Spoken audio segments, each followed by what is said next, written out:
台湾进入高龄化的社会，伫大路顶骑车、开车的，这个年纪嘛愈来愈大，视力无好，注意力较无法度集中，是长辈就路真会拄到的问题。高雄有一个老乡亲，就是视线无好，车速阁真紧，怎来出车祸死亡？警方建议超过75岁长辈者，尽量莫骑车、开车，也若无，就是要有视线陪伫身边，安尼较安全。 当时这名刘老先生骑着电动机车要左转，被后方这辆轿车撞上。老先生骑机车无注意后面的车开过来，直接违规倒弯，弄落去，全命无去。高龄驾驶意外比例真高，老大人嘛表示，骑车真正容易出意外。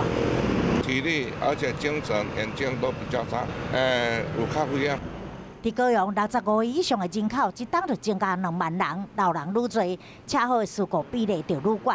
高雄今年1月到3月，中车车祸平均一天就有33件。高龄者的事故，我们统计起来是以未规定让车，还有未注意车前状况，还有未保持安全距离。